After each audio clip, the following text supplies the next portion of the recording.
kita, karena biasanya kalau sibuk dengan aktivitas kita lupa dengan kesehatan kita. Saking semangatnya beribadah, saking semangatnya kita menjalani kehidupan, karena kita lupa dengan kesehatan kita. Hari ini Majelis Ulama memberi kesempatan kepada panjenengan semuanya untuk kembali memeriksakan kesehatannya. Hari ini apa aja Pak Supri? Lengkap? Lengkap. Berdiri dari pengecekan gula, tensi, terus pemeriksaan mata. Iya, jadi monggo yang berkenan kita nanti bisa mengikuti kegiatan tersebut. Baik jemaah yang dimuliakan Allah, mari kita buka dulu kegiatan kajian akhir kita dengan bacaan basmalah bersama. Bismillahirrahmanirrahim.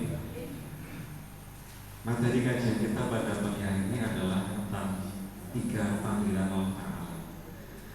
Apa saja panggilan itu? Kita simak bersama-sama agar kita bisa memperoleh hikmahnya. Mari kita ikuti dengan sebaik-baiknya. Kepada Ustaz Samuddin MPD kami persilahkan.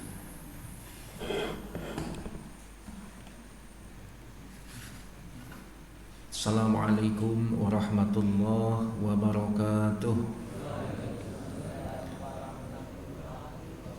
Alhamdulillahi wahdah, sadaqa wahdah, wa nasara abdah, wa azza zundah, wa hazamal ahzaba wahdah.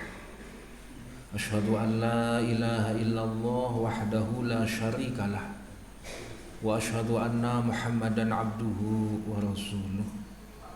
Allahumma sholli wa sallim wa barik ala abdika wa rasulika nabiyyina Muhammadin sallallahu alaihi wasallam wa ala alihi wa ashabihi ajma'in wa man tabi'ahum bi ihsanin ila yaumiddin. Faqala ta'ala fil Qur'anil Karim, a'udzu billahi minasy syaithanir rajim. Bismillahirrahmanirrahim. Subhanaka la ilma lana illa ma 'allamtana innaka antal alimul hakim. Rabbi shrah li sadri wa yassir li amri wahlul 'uqdatam min lisani yafqahu qawli. Allahumma inni asta'udiuka ma 'allamtanihi fardudu ilayya 'inda kulli hajati wa la tunsinihi ya rabbal alamin. Faqala Nabi sallallahu alaihi wasallam, ittaqillaha haitsu ma kunta wa asbi'is sayyi'atal hasanata tamhuha wa khaliqin nas bi khuluqin hasan. Bapak Ibu jamaah salat subuh Masjid Utsman bin Affan rahimakumullah. Alhamdulillah wa syukrulillah. Mengawali pertemuan pagi yang singkat ini, mari kita bersyukur kepada Allah bahwa pagi hari ini kita masih menjadi hamba-hamba Allah yang terpilih untuk melaksanakan sholat subuh berjamaah. Dilanjutkan dengan taklim, menggali ayat-ayatnya Allah, bersama-sama mempelajari sunnah Rasulullah. Insya Allah di tempat yang baik, dengan niat yang baik, tujuan yang baik. Semoga Allah senantiasa memberikan kepada kita kehidupan-penghidupan dunia akhirat yang terbaik. Amin ya rabbal alamin. Insya Allah nanti juga dilanjutkan dengan beberapa cek. Ada cek gula, cek mata, cek tensi, yang belum cek dompet.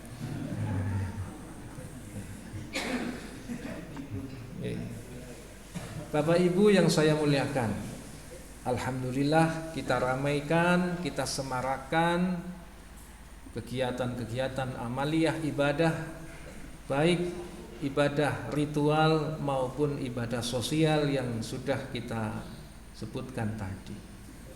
Bapak Ibu yang saya muliakan, pagi hari ini saya ingin mencoba menyampaikan materi dengan judul 3 panggilan Allah. Ini saya kadang-kadang kita lupa, sehingga saya ingatkan lewat kajian pagi hari ini. Bapak Ibu, dalam kehidupan manusia ada 3 panggilan yang berasal dari Allah. Satu, panggilan azan. Dua, panggilan haji. Tiga, panggilan kematian. Nah, ini tolong diingat-ingat. Kadang-kadang kita itu lupa ini 3 panggilan ini. Yang pertama, panggilan azan, panggilan awal kehidupan. Dalam sunnah Rasulullah, bayi yang baru dilahirkan diazani telinga kanannya, dikomati telinga kirinya. Karena apa? Azan itu sebagai panggilan pertama bagi seorang muslim. Kedua, panggilan haji. Jamaah haji itu sebagai wafdullah, duta besarnya Allah, tamu-tamunya Allah. Oleh karena itu, ini dipanggil oleh Allah. Yang bisa haji hanya orang-orang yang mendapatkan panggilannya. Yang ketiga, panggilan kematian, panggilan penutup kehidupan. Bapak Ibu, kesimpulan awal begini. Kalau panggilan azan kita cuek, mana bisa panggilan haji diberikan oleh Allah. Nah, kalau panggilan haji dan azan juga kita cuek, mana mungkin Allah akan memberikan panggilan kepada kita dengan panggilan husnul khotimah. Nah, ini adalah sketsa awal yang perlu kita pahami. Bapak Ibu yang saya hormati, azan pertama ini, panggilan azan. Azan itu sesuatu yang tidak menggumunkan, tetapi ini panggilan langsung dari Allah melalui muazin. Sehingga kata azan menurut bahasa pengertian pertama, al-azana al-muazzinu ta'dinan wa azanan. Artinya memberitahu manusia akan masuknya waktu sholat. Nah, ini pengertian pertama. Hal ini sesuai dalam Quran surat Jum'ah ayat 9. Ya ayyuhalladzina amanu idza nudiya lis-sholati min yaumil jumu'ati fas'au ila dzikrillahi wa dzarul bai'. Dzalikum khairul lakum in kuntum ta'lamun.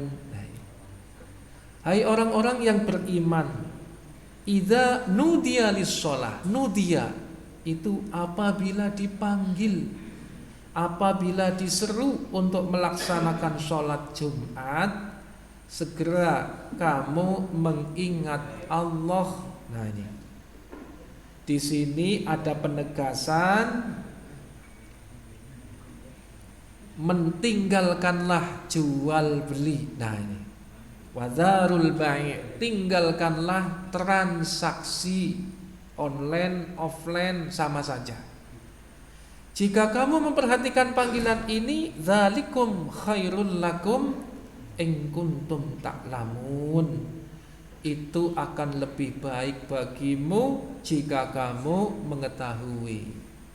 Bapak Ibu, ini khusus bagi bapak-bapak atau orang yang sudah balik, kaum laki-laki. Imam Syafi'i itu menyampaikan, jika sudah ada kumandang azan Jumat, kok tesih sibuk, kesibukannya haram. Jual beli transaksinya haram. Nah, ini apalagi dagang, apalagi transaksi yang disengaja. Ini Imam Syafi'i menyampaikan begitu. Sedangkan Imam Qurtubi lebih tepat lagi. Ketika matahari tergelincir sampai dengan sholat Jumat, maka haram hukumnya melakukan jual beli. Nah, wis adzan tesu plek bae ngedoli, maaf, ini haram, Pak. Sehingga kalau bisa sholat Jumat itu kita datang sebelum azan. Kalau orang dulu jam 11 itu sudah datang. Jam 11 lebih itu datang. Sekarang meh rampung khutbah tembe teka. Salam lunga. Mat kolam ngo. Komat teko salam lungo. Itu begitu. Bapak Ibu, kembali ke azan. Di ayat lain Allah juga berfirman, "Wa man ahsanu qawlan mimman da'a ilallahi wa 'amila shalihan wa qala innani minal muslimin." Siapakah yang lebih baik perkataannya daripada orang yang menyeru kepada Allah, yakni panggilan azan, mengerjakan amal solih dan berkata, "Sungguh aku termasuk orang-orang yang berserah diri." Bapak Ibu, ayat ini menegaskan bahwa pengertian azan pertama adalah panggilan sholat. Selanjutnya, selain sebagai panggilan sholat, azan juga dikumandangkan untuk anak yang baru dilahirkan. Nah ini. Jadi jangan sampai kita salah pemahaman azan kurunggo sholat tok boten. Tapi azan juga dikumandangkan untuk anak yang baru dilahirkan. Dalam hadis riwayat Bukhari, Nabi melantunkan azan di telinga Hasan bin Ali. Hasan cucu Rasulullah itu lahir, kemudian Rasulullah mengazankan telinga kanannya dan mengiqamahkan telinga kirinya. Ini ajaran Rasulullah. Ini dalam konteks azan, Pak. Ini berarti isyarat untuk anak-anak kita, agar anak-anak kita dimohonkan kepada Allah agar tidak terkena virus-virus setan atau virus-virus dunia. Maka pendengaran yang pertama adalah azan.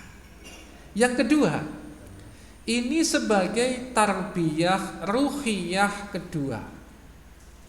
Tarbiyah ruhiyah pertama ketika di dalam perut, orang tua mendoakan, orang tua mentalil Qur'ankan, membacakan Qur'an untuk anak yang ada di dalam perut, dengan usapan, dengan zikir, kadang-kadang dengan sedekah, agar anak yang ada di dalam janin itu selamat, sehat, waras, begitu.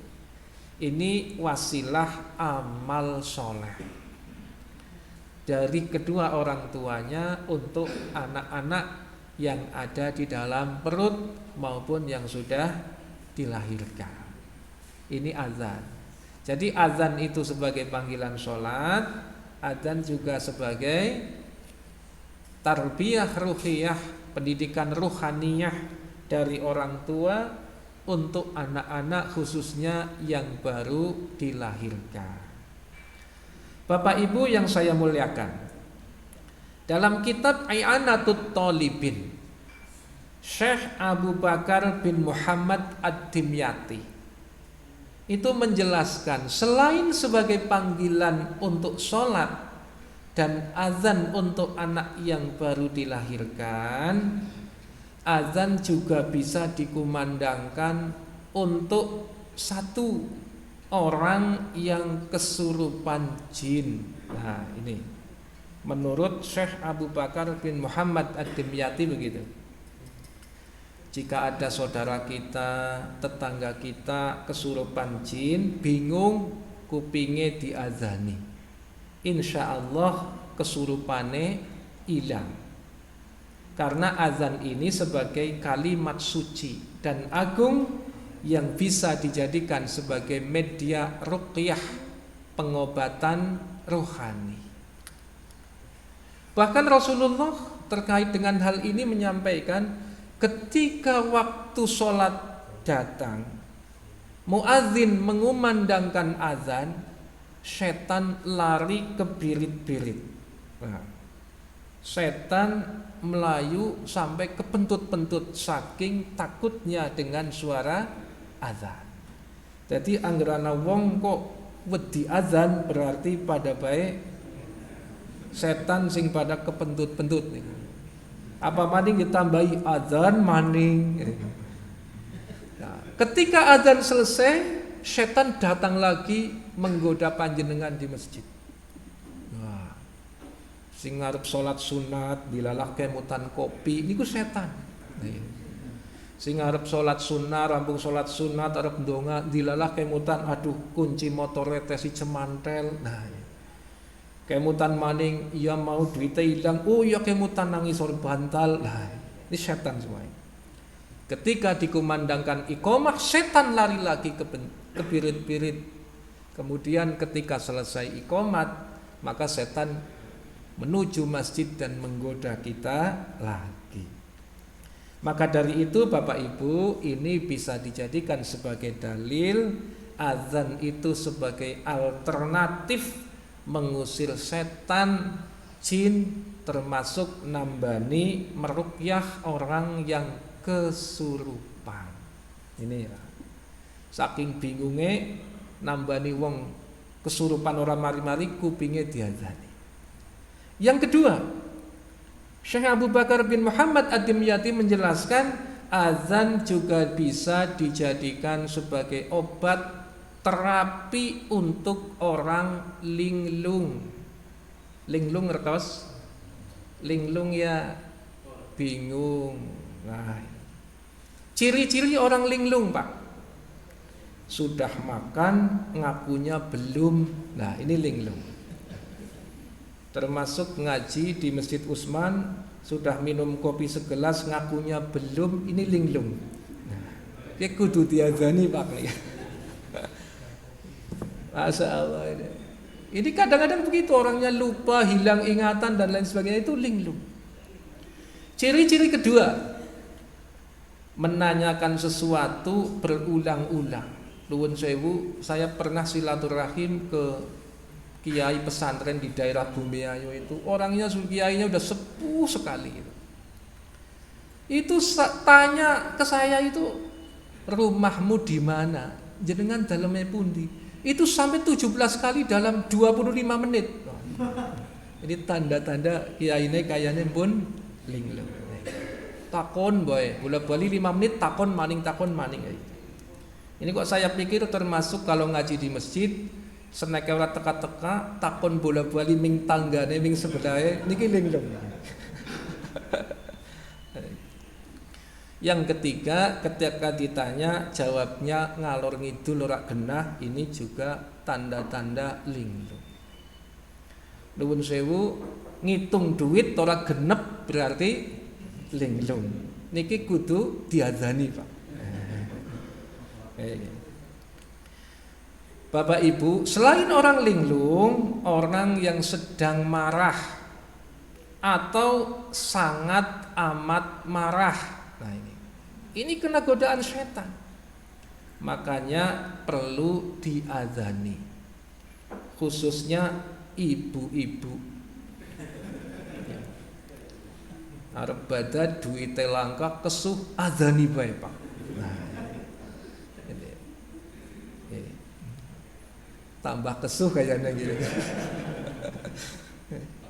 Yang keempat, azan itu dikumandangkan ketika berpapasan dengan makhluk jadi-jadian. Ini kitab I'anatut Thalibin begitu. Binatang jadi-jadian. Orang jadi-jadian ya boleh. Siki akeh wong pada dadi wong katanya, jadi-jadian. Contoh ada binatang kok tidak selazimnya binatang. Nah, kumandangkan azan. Itu mungkin bukan binatang yang semestinya.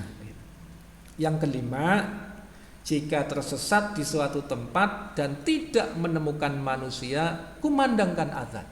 Nah, niki mendaki gunung, kesasar dan lain sebagainya, sudah tidak terdetek oleh Google Map wong nang gunung, ini kumandangkan azan ini sebagai permintaan keamanan, doa kepada Allah. Dalam konteks ini Bapak Ibu, azan itu juga tidak hanya sebagai panggilan sholat, tetapi sebagai panggilan zikir, termasuk sebagai ruqyah, karena kalimah adzan adalah menyebut asma Allah. Bapak Ibu yang saya muliakan, ini selanjutnya yang kadang-kadang kita lupa ini. Bagaimana sikap kita ketika ada panggilan azan. Nah, yang pertama, ketika muadzin mengumandangkan azan, dengar dan jawab panggilan azan. Pekerjaan apapun selesai Pak, diselesaikan dulu, istirahatkan dulu, dengarkan azan, sebut jawab panggilan azan. Ini sunnah Rasulullah. Kecuali sedang di jamban, di toilet atau tempat kotor. Lagi nang WC anak azan malah melu azan. Mboten pareng niki. Idza sami'tan nida, kata Rasul, fa'ajib da'i Allah. Apabila engkau mendengar panggilan azan, jawablah seruan tersebut. Niki. Mangqala misla maqala hadza yaqinan dakhalal jannah. Barang siapa yang mengucapkan seperti yang dilantunkan orang ini, Nabi menunjuk yang dilantunkan oleh Bilal, orang ini itu Bilal, yaqinan, dengan yakin, maka dia akan masuk surga. Maka dari itu ketika ada panggilan azan, dengarkan Pak. Orang langsung sholat sunat mboten, tapi dengarkan dulu, kemudian ikuti panggilan azan, kalimah azan kita ikuti, sehingga ini sesuai dengan sunnah Rasulullah. Sing bakul pakso leren disit sedelak anak azan. Yang kerjanya apa, sibuk seperti apa, istirahatkan dulu. Ini ada panggilan Allah, ikuti, dengarkan. Setelah kita dengarkan, setelah kita ikuti lafaz azan itu, yang kedua berdoa setelah selesai azan, dikumandangkan. Tidak lama Pak. Doanya anak-anak sudah hafal. Allahumma rabba hadhihi da'watit tammah wassalatil qa'imah ati Muhammadanil wasilata wal fadilah wab'athhul maqamam mahmudah, dan seterusnya. Ini doa setelah azan. Jadi, ya Allah, saya mohon kepadamu dengan perantara hak doa yang sempurna ini, serta sholat yang ditegakkan ini, berilah wasilah derajat di surga dan keutamaan kepada Nabi Muhammad, dan tunjuklah beliau sehingga bisa menempati makom terpuji dan yang telah engkau janjikan. Kemudian Rasulullah selanjutnya setelah doa ini bersabda, halat lahu syafa'atu yaumal qiyamah. Halal bagi orang yang doa tadi itu memperoleh syafaat dariku di hari kiamat. Masya Allah. Ini kadang kita lupa. Ada azan, tidak disahut, tidak didengarkan, kelalen donga, padahal ini kunci mendapatkan syafaat dari Rasulullah sallallahu alaihi wasallam. Saya ngaji kitab Bulughul Maram dengan anak-anak itu di rumah itu.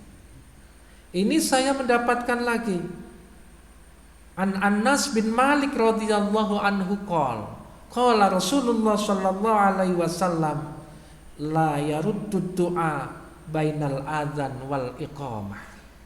Rasulullah bersabda, tidak ditolak doa seseorang yang dipanjatkan antara adzan dan iqamah.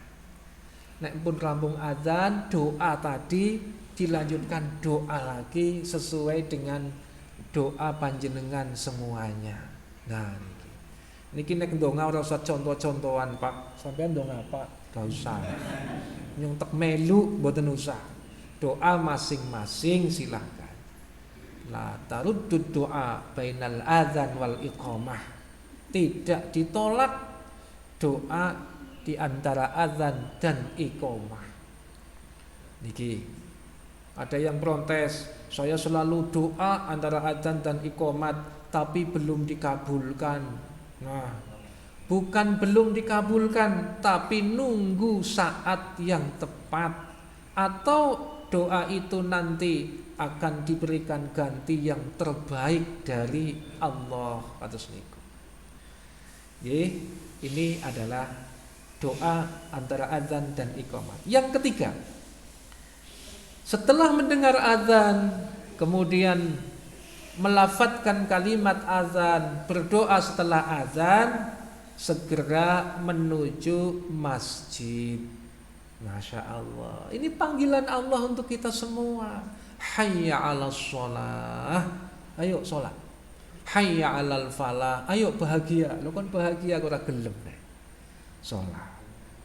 Bahkan di dalam hadis riwayat Bukhari, seandainya manusia mengetahui keutamaan yang ada pada adzan dan shaf pertama, lalu mereka tidak akan mendapatkannya kecuali dengan mengundi, pastilah mereka akan mengundinya. Masya Allah, ini sampai totoan, sampai pasang undian supaya dapat shaf pertama dan mendapatkan keistimewaan, mendapatkan keutamaan dari adzan. Ini Bapak Ibu yang saya muliakan, ini adalah kalimat adzan yang perlu kita pahami, kita lakukan sesuai dengan Rasulullah Sallallahu Alaihi Wasallam.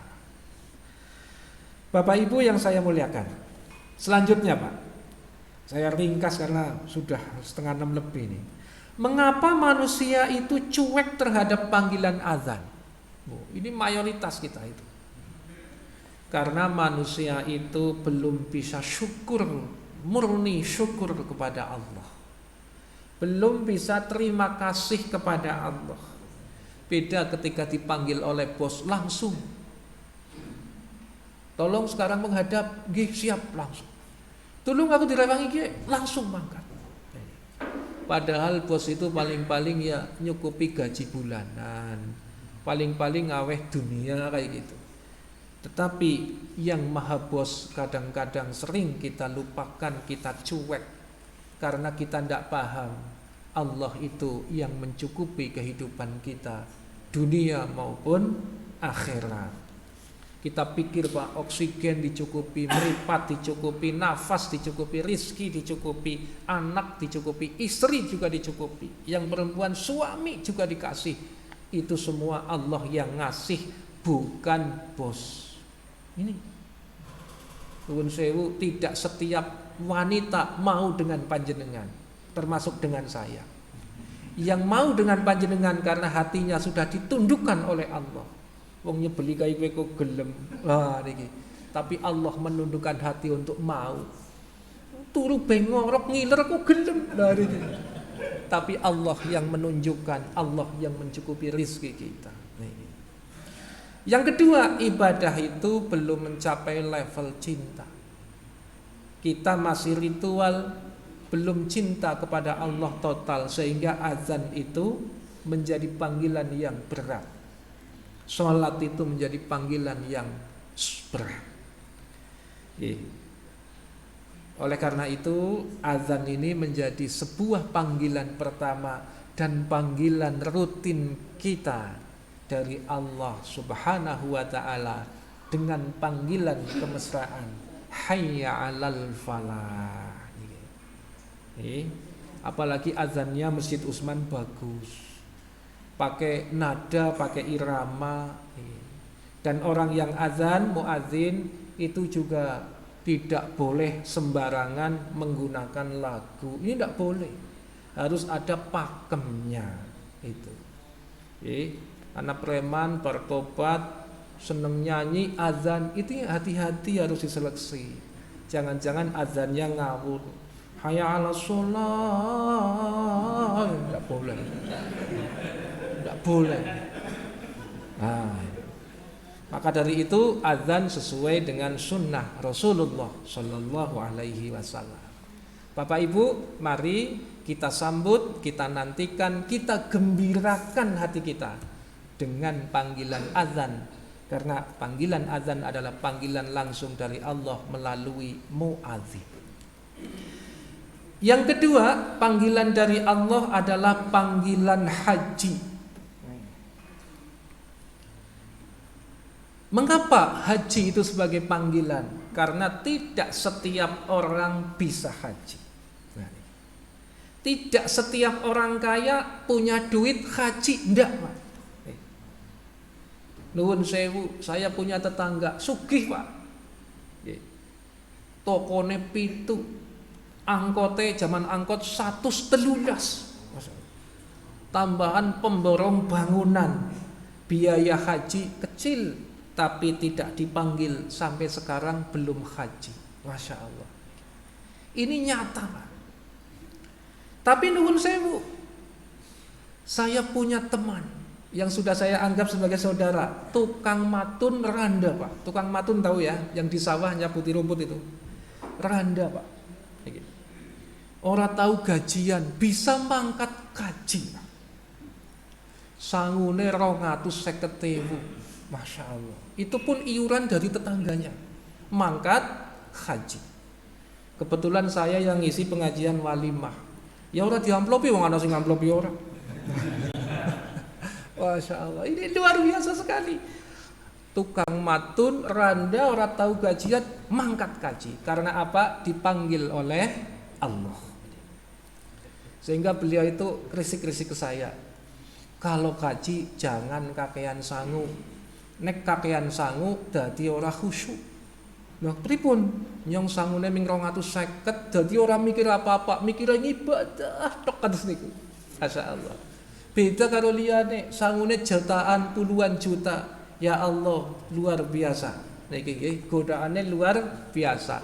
Dipanggil oleh Allah, tapi panggilan hanya sampai ke Mekah. Rampung teng Mekah, mlebu Mekah, tidak menuju ibadah kepada Allah, langsung maring pasar tuku karpet. Ibune tuku jilbab cap Mekah. Bapaknya ketularan tuku tuyul. Masya Allah, niki nek kakean sangu kados niku katanya. Karena haji itu sebagai panggilan, maka belum tentu punya uang bisa haji. Nuwun sewu nggih. Arep nabung haji, kalau belum dipanggil duitnya hilang. Saya pernah hilang uang 55 juta, hilang Pak.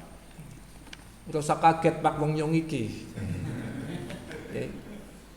Uang ini 55 juta, ini pengalaman saya, pengalaman 55 juta dipegang. Ki arep nggo kaji apa arep nggo tuku mobil ya kados niku. Akhirnya duitnya hilang. Saya bilang kawus hilang kados niku. Karena apa? Belum dipanggil. Ini Masya Allah. Kalau jenengan punya uang kok untuk niat haji nabung. Gak usah punya pikiran lain-lainnya. Ada niku nih. Karena sebagai panggilan, kadang-kadang suami berangkat, istri tidak mau. Ada. Istri berangkat, suaminya belum mau karena belum dipanggil oleh Allah. Ini. Maka dari itu banyak cerita haji. Tadi dipanggil hanya sampai Mekah, orang ibadah malah pasar belanja kulak. Ini jebakan pertama. Jebakan kedua, sudah sampai Mekah, masuk hotel, kepenak nang hotel. Turu legag-legag yo tuban. Ditakoni, sampeyan orang salat ning Masjidil Haram. Wingi wis tahu umroh wingi. Niki. Ya Allah, panggilannya hanya sampai sebatas hotel. Ini jebakan lagi. Masya Allah. Ada lagi panggilan setelah dari Mekah masuk ke hotel, kemudian dia dipanggil sampai depan Ka'bah. Tapi sampai depan Ka'bah cuma selfie, nyoting, foto, nulis di tulisan, semoga tahun depan bisa kesini lagi, di foto, di share. Ini jebakan ketiga. Jebakannya, panggilannya hanya sampai depan Ka'bah. Yang sangat memprihatinkan lagi, sudah tawaf, sudah sholat, sudah sya'i, sudah ritual haji dilakukan, tetapi ruhaniyahnya kosong. Repot lagi. Hatinya tetap keras. Hajinya hanya sebatas pengalaman fisik. Sepulang haji ia kembali ke asalnya. Yang koruptor tetap korupsi, yang pencuri tetap mencuri, yang pezina tetap berzina, yang musyrikin menjadi musyrikin, yang munafikin kembali menjadi kaum munafikin. Ini jebakan keempat. Maka dari itu ini kita harus hati-hati, banyak jebakan-jebakan haji itu.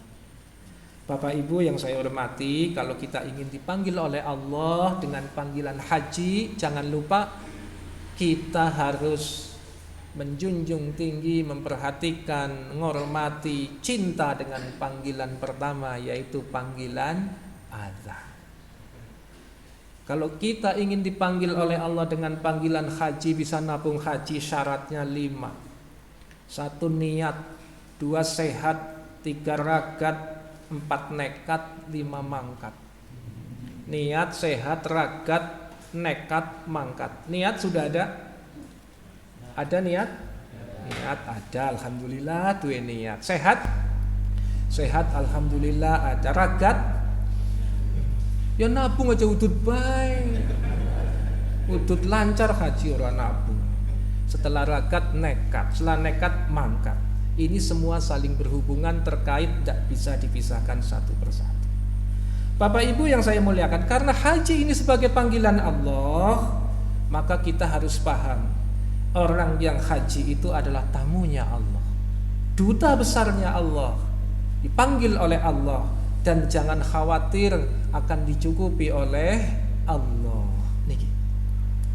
Saya diceritani oleh orang yang tadi saya ceritakan tadi itu, janda bisa haji, pegawaiannya ming tukang matun, mangkat haji sangune 250.000, itu pun urunan dari tetangganya. Sampai sana itu ketemu dengan orang Cilacap. Orang Cilacap itu punya suami orang Arab, sugih juragan minyak, begitulah kira-kira. Di sana itu selama haji di sana setiap hari dijamu, diberikan kiriman, dicukupi sampai Bali disangoni. Masya Allah, ketemu oleh Allah, ditunjukkan dengan orang itu. Anehnya Pak, orang yang cerita tadi kok ndak nanya jenenge sapa, nomor teleponnya pira gitu. Sampai pulang baru kemutan, ya Allah nyongko bisa orang takon kayak gitu. Sekitar 30 hari lebih di sana, Masya Allah. Pulang haji tidak belanja karena tidak punya uang, tetapi yang namanya koper lengkap penuh. Orang-orang itu pada kelebihan berat bawaan, akhirnya diberikan sama dia, diberikan. Masya Allah. Saya ingat itu Pak, saya ingat ini. Saya setelah beliau haji, saya silaturahim ke rumahnya itu di Cilacap itu. Terus saya minta diceritani haji. Saya itu hanya sanggup haji 250.000 Pak. Ke saya begitu bilang. Sing 250 ke tak bagi loro. Duitnya itu tak tukarkan real, itu tak bagi 2. Yang separuh itu untuk beli sorban, ini sorbannya kayak panjenengan kayak gitu ke saya. Yang satu untuk beli gamisnya dikasihkan istri saya. Masya Allah. Tapi sing jenenge banyu zam-zam, korma saja atau apa baik diwe ini wong Pak lengkap. Ki haji orang modal temenan ini. Masya Allah. Bahkan beliau menceritakan ini panggilan dari Allah yang sulit saya selesai lakukan. Termasuk di Haji Akbar beliau bisa mencium Hajar Aswad di tengah-tengah kerumunan orang-orang besar, orang-orang bil badan besar maksudnya. Jadi orang-orang luar, orang-orang Timur Tengah yang gede-gede itu, beliau itu katanya punggungnya kesikut bisa melodos ke orang Afrika. Di depannya itu langsung Hajar Aswad, beliau langsung bisa mencium Hajar Aswad. Tetangganya bilang, "Tolong aku digeret supaya bisa mencium Hajar Aswad." Angel yuk. Akhirnya Hajar Aswadnya diusuk-usuk direk nang kaine. Lewat perantara tangannya itu. Masya Allah. Bapak Ibu yang saya muliakan, karena sebagai tamunya Allah, haji itu harus taat aturan Allah. Maka dari itu supaya bisa dipanggil haji itu niatnya adalah ingin ketemu dengan Allah, berjumpa dengan Allah, ingin membuat ikatan suci dengan Allah. Bukan pulang nganggo kopiah, nganggo sorban, kepengen diceluk Pak Kaji, Bu Kaji, Om Haji, Kajine dan lain sebagainya, itu enggak. Haji itu bukan wisata religius. Sehingga orang-orang yang datang ke Mekah melihat Ka'bah karena realisasinya adalah wisata religius langsung nangis, alhamdulillah nabung 20 tahun bisa ndeleng Ka'bah kayak gitu. Haji itu bukan sekedar hanya ingin dipanggil ha, apalagi depannya ada ka, jadi ka bukan. Itu tidak penting. Tetapi haji itu memiliki visi dan motivasi tunggal, menemui Allah, berjumpa dengan Allah, menemukan Allah, membuat ikatan suci, janji suci dengan Allah. Sehingga seseorang yang menunaikan ibadah haji setelah pulang ia akan memiliki kesadaran tertinggi. Hanya Allah yang ia cari, bukan sesuatu apapun selain Allah. Masya Allah. Ini. Oleh karena itu haji itu benar-benar sebagai satu panggilan Allah. Allah memanggil, fa'aina tadhhabun di dalam Quran itu. Mau kemana anda sekalian? Jamaah haji itu harusnya menjawab, waqala inni dhahibun ila rabbi sayahdin. Aku akan berangkat menuju Tuhanku. Dialah yang akan memberikan petunjuk kepadaku. Kayak gitu. Kemudian Allah menjawab, wa min kulli syai'in khalaqta zawjani la'allakum tadzakkarun. Ketika Tuhan memanggil mereka, maka berlarilah cepat kamu kepada Allah, cepat, segera. Karena Allah sudah menunggumu di sana. Sungguh aku hanya memberi peringatan bagi yang jelas, peringatan yang jelas bagi kamu sekalian. Itu. Bapak Ibu yang saya hormati, inilah panggilan haji. Ini nanti insya Allah lain waktu akan saya kupas tema khusus tentang haji dengan tema dengan judul berhaji sebelum haji. Karena akeh-akeh pada urung kaji kan ya. Ini ada berhaji sebelum haji. Insya Allah nek umure dawa. Nah, ya. Bapak Ibu, ini panggilan kedua, panggilan azan, setelah itu panggilan haji. Panggilan haji hanya bisa diperoleh ketika kita cinta, hati kita ridho, hati kita rela, hati kita senang dengan panggilan azan. Yang ketiga, panggilan dari Allah adalah panggilan kematian. 10 menit lagi ya. Panggilan kematian. Bapak Ibu, kalau saya pikir-pikir, kematian itu pulang mudik, pulang kampung. Kalau besok lebaran pulang kampung seneng nggih? Seneng. Mati kudunya seneng, Pak. Panggilan pulang ke hadirat Allah, kepada Allah, kudunya seneng. Tapi kok akeh-akeh wong ditakoni mati pada susah, pada wedi dan lain sebagainya. Betul nggih? Nah, mengapa kita takut mati? Karena kita banyak masalah dengan Allah. Dan ini kita takut menghadap Allah karena hidup kita itu banyak masalah dengan Allah. Kita takut pulang kampung karena kita punya masalah dengan orang sekampung. Nek balik wong sekampung nagih utang kabeh, masalah. Kita punya masalah dengan orang tua kita, punya masalah dengan kakak adik kita, saudara kita, sehingga kita takut pulang kampung. Begitu pula ketika kita takut mati karena kita punya banyak masalah dengan Allah.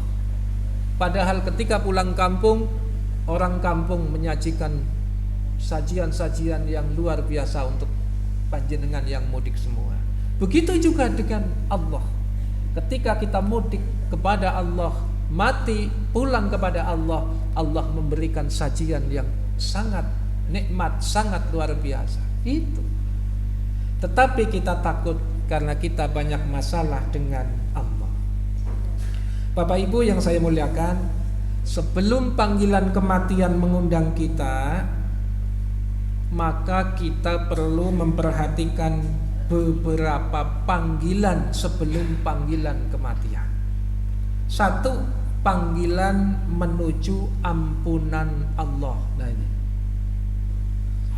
Wasari'u ila maghfiratin mir rabbikum wa jannatin 'arduhas samawati wal ardh wa'iddat lil muttaqin. Bersegeralah kamu kepada ampunan dari Tuhanmu dan kepada surga yang luasnya seluas langit dan bumi, yang disediakan hanya untuk orang-orang yang takwa. Ini tafsirnya sebelum kita mati, sebelum kita dipanggil oleh Allah dengan panggilan kematian, maka segerakan diri kita untuk ibadah. Segerakan diri kita untuk berbuat kebajikan. Segerakan diri kita untuk dekat dengan Allah. Ini panggilan menuju ampunan. Yang kedua, panggilan taubat. Ya ayyuhalladzina amanu tubu ilallahi taubatan nasuha. Asa rabbukum ayyukaffir ankum sayyiatikum wa yudkhilakum jannatin tajri min tahtihal anhar. Hai orang-orang yang beriman, kata Allah, tobat. Ayo tobat. Tobat kembali kepada Allah. Dengan semurni-murninya tobat, dengan sebenar-benarnya kembali kepada Allah. Mudah-mudahan Allah itu akan menutupi kesalahan-kesalahanmu ini dan memasukkan kamu ke dalam surganya, di mana surganya itu mengalir di bawahnya sungai-sungai. Ini panggilan taubat kita perlu perhatikan sebelum ada panggilan kematian. Yang ketiga, panggilan ridho. Ridho itu rodiya yardi ridwanan. Artinya apa? Suka, seneng, setuju dengan ketentuan Allah. Ridho itu berarti tidak protes, Pak. Kadang-kadang kula jenengan sami senenge protes. Udan bae. Arep meme gabah udan bae. Nah, ini protes. Protesnya ke siapa? Bukan ke hujan. Protesnya ke sang pembuat hujan, Allah. Sumuk panas bae, protes gitu. Cuacanya terang, protes. Udan bae, protes. Meriang ya protes, meriang bae. Ya Allah. Miskin ya protes, miskin bae protes. Sugih ya protes, sugih bae. Masya Allah. Kalau demikian kita belum ridho kepada Allah, dan dengan demikian kita itu senangnya ngatur Allah. Kita itu hanya numpang di buminya Allah. Kita itu hanya penumpang sementara sing nunut di buminya Allah. Orang yang numpang kok protes itu ndak pantas. Orang yang numpang kok ngatur yang memberi tumpangan itu ndak pantas. Maka dari itu kita belajar ridho kepada Allah dengan apa yang telah diberikan oleh Allah, dengan apa yang ditetapkan oleh Allah. Karena dengan ridho Allah memberikan rahmat. Dengan memberikan rahmat, Allah akan memudahkan kita masuk surganya Allah. Karena yang menyelamatkan dan memasukkan diri kita ke surga dan menyelamatkan diri kita dari neraka itu adalah rahmatnya Allah.